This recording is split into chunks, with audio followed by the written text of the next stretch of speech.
할렐루야. 오늘 주일 저녁 예배에 참여하신 모든 성도님들에게 하나님의 크신 은혜와 축복이 함께 하시기를 주님의 이름으로 축원합니다.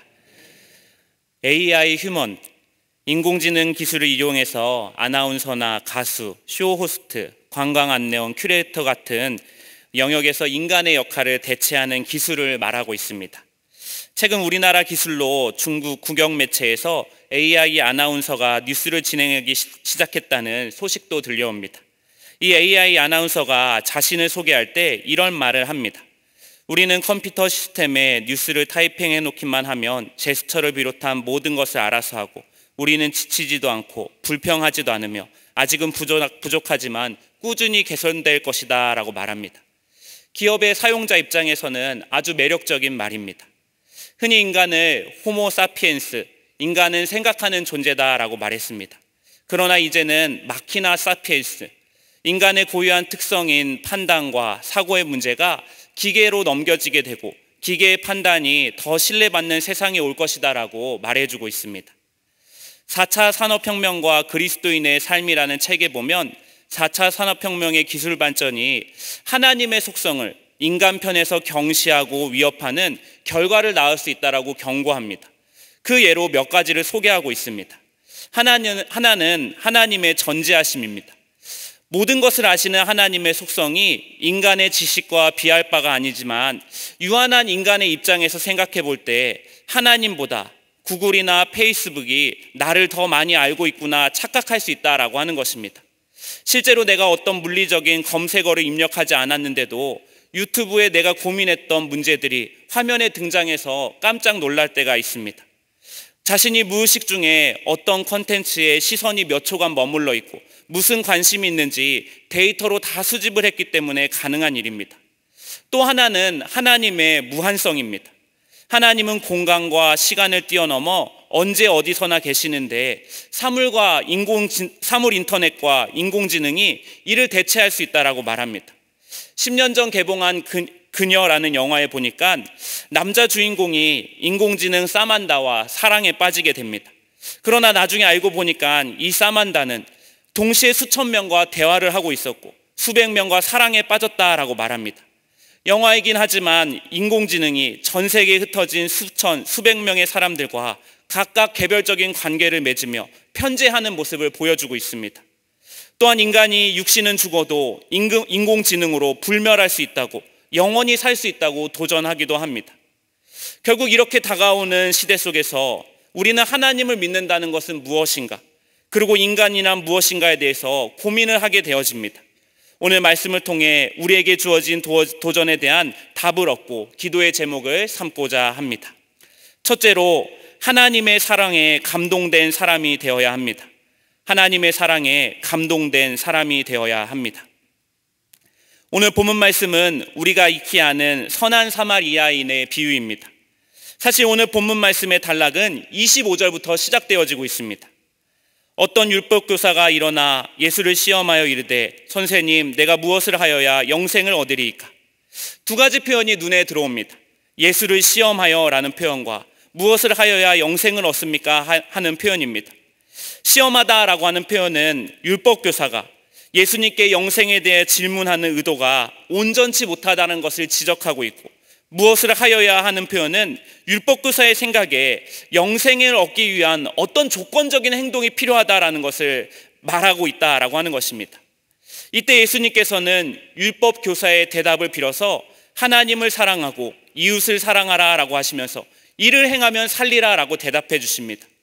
사실상 이웃사랑은 하나님을 사랑하는 것의 결과물이고 하나님 사랑 없이 이웃사랑은 없기 때문에 이 말씀의 핵심은 하나님 사랑이다라고 할 수 있습니다.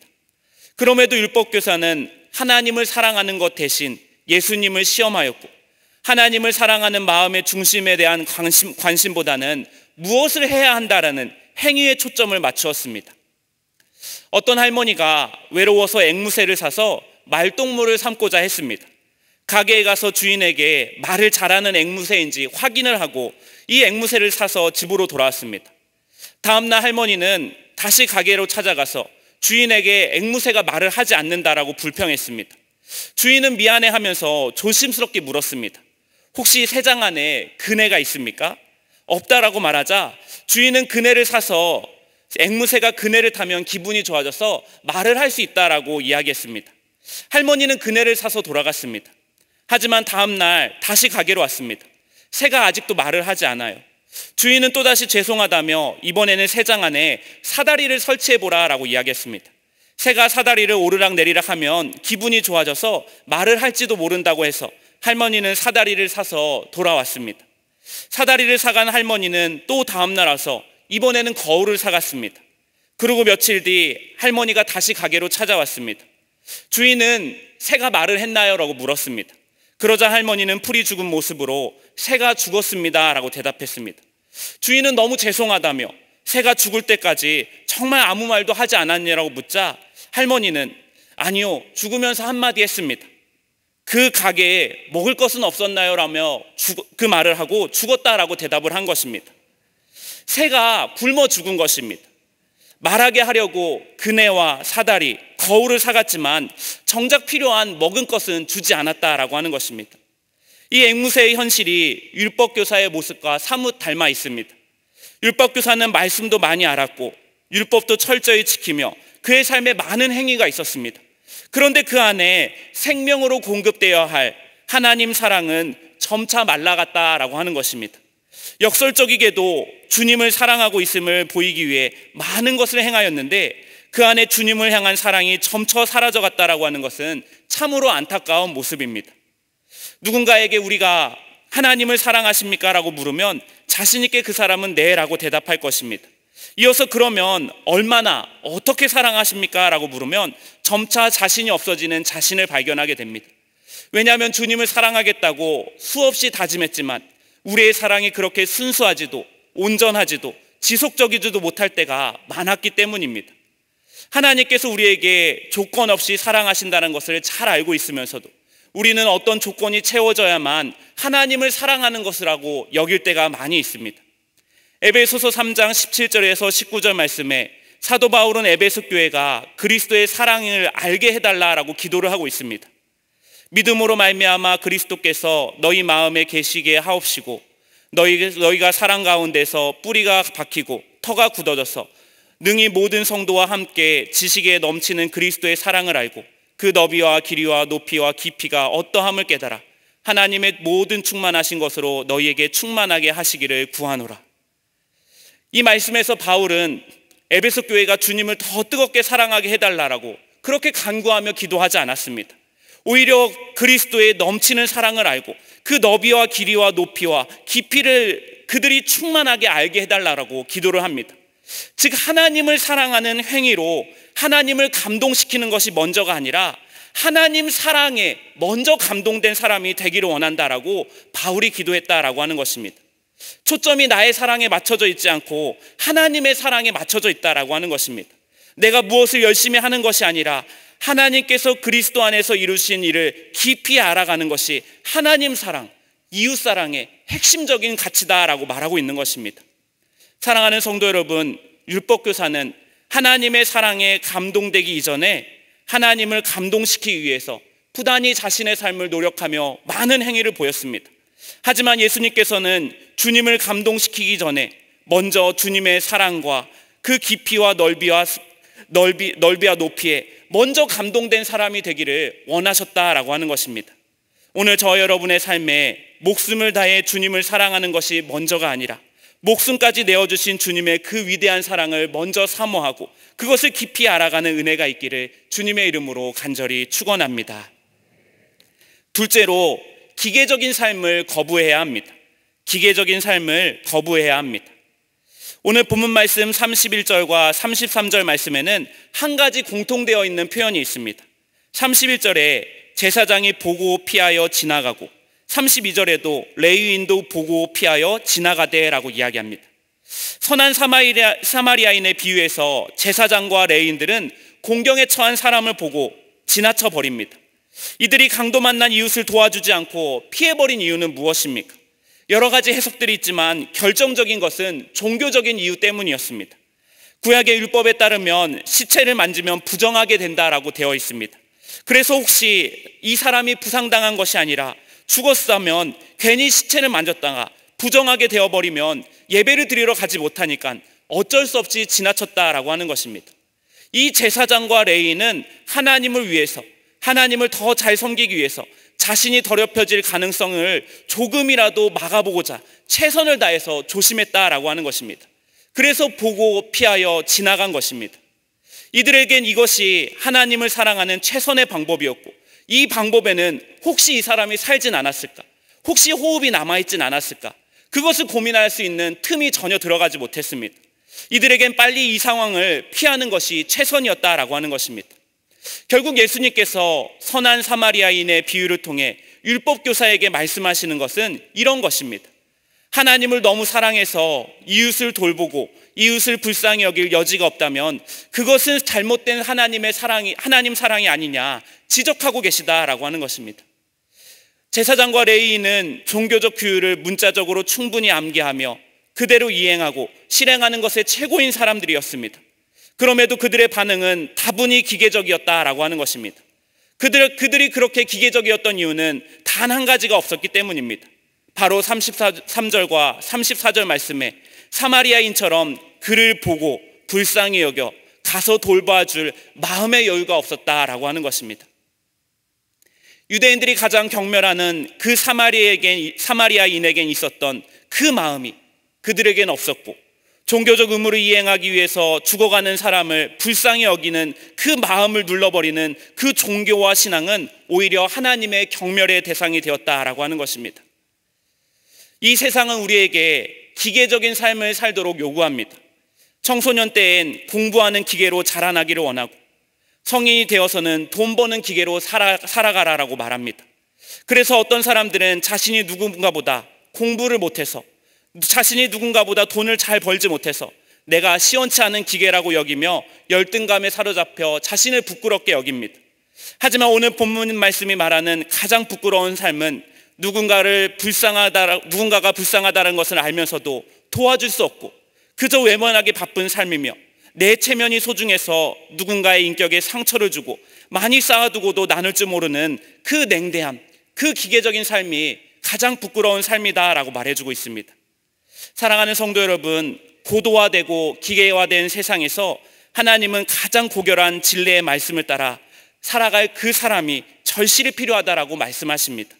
한 영혼을 하나님의 형상으로 소중히 여기고 내가 하나님께 빚진 은혜를 이웃에게 사랑으로 흘려보내는 그 주님께서 찾으시는 그 사람이 저와 여러분이 되시기를 주님의 이름으로 간절히 축원합니다.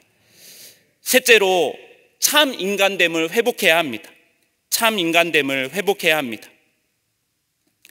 29절 말씀에 율법교사가 그러면 내 이웃이 누구입니까? 라고 물었습니다. 그러자 예수님께서는 36절에 누가 강도 만난 자의 이웃이 되겠느냐라고 율법교사에게 되물으시며 이야기를 마무리하십니다. 결국 같은 혈통, 같은 민족이 나의 이웃이 아니라 나의 도움이 필요한 사람이 진정한 나의 이웃이 될 수 있다라고 말씀하신 것입니다. 그리스도의 마음으로 쓰러져서 피 흘리는 사람을 불쌍히 여길 줄 아는 사람, 나 살기도 버겁지만 나보다 더 도움이 필요한 그 이웃의 울음소리를 듣고 그 사람의 진실한 이웃이 되어질 수 있는 그 사람이 참 인간된 삶을 회복한 사람이다라고 말하고 있는 것입니다. 그렇게 구원은 어떤 종교적인 책임과 의무를 다하는 것을 넘어서서 참 인간된 마음을 회복하는 것이다 라고 말할 수 있습니다. 이것이 처음 창조하셨던 하나님의 형상으로 회복되어 가는 길이다 라고 하는 것입니다. 2017년 워싱턴 포스트에서 발표한 미래에 살아남을 직업군을 보면 크게 세 가지 정도로 압축될 수가 있다라고 말합니다. 첫째는 로봇을 만들고 관리하는 기술을 가지거나 인공지능이 가져온 정보를 해석하는 역할을 감당할 수 있는 사람, 최첨단의 기술직이 살아남는다라고 말합니다. 둘째는 인간의 직접적인 상호작용이 필요한 직업이다라고 말합니다. 예술적인 일의 일부나 상담같이 인격적인 대면이 있어야 하는 일이다라고 말합니다. 그래서 어떤 분석에는 의사들은 오히려 사라질 수 있고 간호사가 살아남을지 모른다라고 말하기도 합니다. 셋째는 너무 임금이 낮아서 로봇이나 인공지능이 필요 없는 일, 시설과 장비를 개발하고 투입하는 투자 비용이 손해라고 생각되는 아주 단순한 일은 그 직업들은 살아남을 수 있다라고 말합니다. 2017년 한국고용정보원에서도 2025년까지 65%의 일자리가 인공지능과 로봇으로 대체될 수 있다라고 경고하기도 했습니다. 다가오는 기계화 시대는 냉혹한 시대가 될 수 있고 많은 사람들이 일자리를 잃어버릴 수도 있습니다. 그래서 다가오는 시대에는 그리스도의 마음으로 참 인간됨을 이뤄가는 사람들이 더욱더 절실히 필요한 것입니다. 사무엘상 30장에 보면 다윗의 군대가 시글락의 성에 머물러 있을 때 잠시 원정을 떠났습니다. 그 사이에 아말렉 군대가 쳐들어와서 병사들의 가족들을 모두 다 포로로 잡아가고 맙니다. 돌아온 다윗과 그 군사들은 망연자실했습니다. 한순간에 가족을 잃은 슬픔과 분노로 그들은 목 놓아 울었다라고 말합니다. 다윗은 어떻게든 아말렉 군대를 쫓아가야만 했습니다. 막연히 군대를 이끌고 급하게 나오긴 했지만 그들이 어디로 갔는지 정확히 알 수가 없었습니다. 그러다가 한 길바닥에 쓰러져 있는 애굽 소년을 만납니다.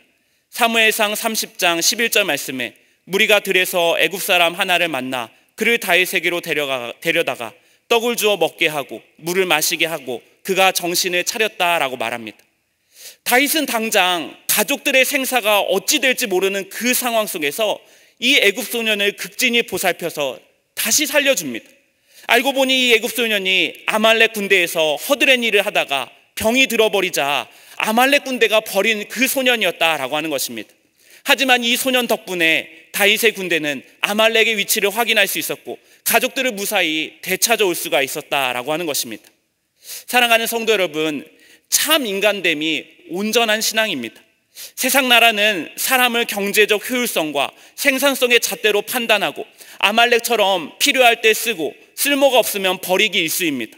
하지만 하나님 나라는 조금 천천히 갈지라도 내가 조금 번거로울지라도 경쟁에서 밀리고 낙오된 자와 함께 더불어 함께 가자라고 말해주고 있다라고 하는 것입니다. 이런 면에서 본다면 하나님께 예배드리는 거룩한 시간을 구별하는 것은 너무나 유익합니다. 평소에 돈과 실적으로 모든 것을 평가받고 시킨 것만 잘하는 기계가 되어 살라라고 강요를 받으며 살았을지라도 하나님께 시간을 구별하여 드리고 그 하나님 앞에서 정말 소중한 것이 무엇인지 다시 한번 자각하며 인간됨을 회복하는 시간이 바로 예배의 시간이기 때문입니다. 사랑하는 성도 여러분, 우리는 신령과 진정으로 하나님을 예배하는 삶을 살아갈 때 참 인간됨을 회복할 수가 있습니다. 세상은 점점 기계화되어질지라도 우리는 점점 하나님의 형상을 닮아가는 참 인간이 되어야 할 줄 믿습니다. 다시 사람이 희망입니다. 기도하시겠습니다. 사랑하는 하나님, 우리를 감동케 하신 놀라운 사랑에 힘입어 하루하루 주님의 사랑을 의지하며 변화된 삶을 살 수 있게 인도하여 주시니 감사합니다. 주님을 더욱 마음을 다하고 목숨을 다하여 사랑하길 원하오니 이 첨단 기술로 군림하며 기계처럼 살라고 요구하는 이 세상 속에서 우리는 뜻과 힘을 다하여 주를 사랑하는 삶을 살아갈 수 있도록 은총을 더하여 주시옵소서. 하나님이 주신 아름다운 형상을 가진 자로 먼저 나 자신을 귀하게 여기고 참 인간됨으로 이웃들을 귀히 여기는 사랑을 부어 주시옵소서. 불필요한 열등감에 사로잡혀 자신을 과하게 높이고 이웃을 낮추지 않게 하여 주시며 우리의 존재됨을 통해 세상에 희망을 전하는 그리스도인이 되게 하여 주시옵소서. 우리의 소망이신 예수 그리스도의 이름으로 기도하옵나이다. 아멘.